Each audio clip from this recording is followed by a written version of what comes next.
कभी कभी जीवन में कुछ बातें इतनी गहरी होती हैं कि उन्हें कहना शब्दों का अपमान लगता है। आज जो बात मैं तुम्हें बताने जा रहा हूं वह उन बातों में से एक है। अगर तुम इस वीडियो को अंत तक शांत मन से सुन लोगे तो ये सिर्फ एक वीडियो नहीं रहेगा, ये तुम्हारे भीतर उतरती हुई एक अनुभूति बन जाएगा। क्योंकि ये बात जीवन बदल सकती है, मन को झकझोर सकती है और तुम्हें अपने भीतर के रहस्य से मिला सकती है।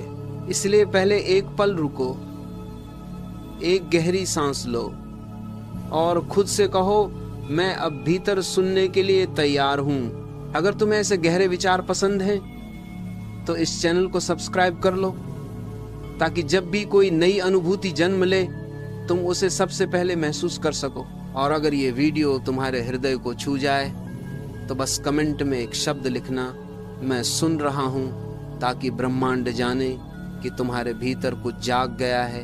अब चलो भीतर की यात्रा शुरू करते हैं। कभी सोचा है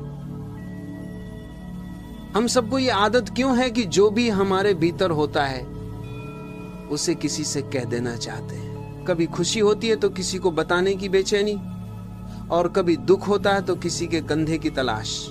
लेकिन क्या तुमने देखा है, जब तुम अपनी खुशी किसी से साझा करते हो वह धीरे धीरे फीकी पड़ जाती है, और जब तुम अपना दुख कहते हो वह और गहरा हो जाता है।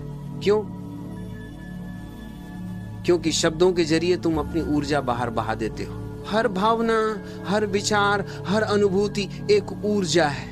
जब तुम उसे कहते हो तो वह ऊर्जा तुम्हारे भीतर से निकलकर हवा में घुल जाती है और फिर तुम खाली महसूस करने लगते हो।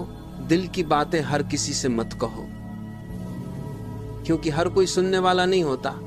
बहुत लोग सिर्फ जानने के लिए सुनते, वे तुम्हें समझने के लिए नहीं बल्कि आंकने के लिए सुनते हैं, और तुम्हारे शब्द उनके मन में एक विचार बन जाते हैं, एक धारणा जो तुम्हारे अस्तित्व की छवि को बदल देती है। तुम जैसे थे वैसे नहीं दिखते, क्योंकि अब तुम उनकी सोच में एक किरदार बन चुके होते हो। धीरे धीरे तुम्हें एहसास होता है कि जो तुम्हारी आत्मा की बात थी वह अब दुनिया की राय बन चुकी है। याद रखना, जितना गहराई से तुम किसी को अपना दिल खोलते हो उतना ही तुम खुद को उनके हाथों में सौंप देते हो।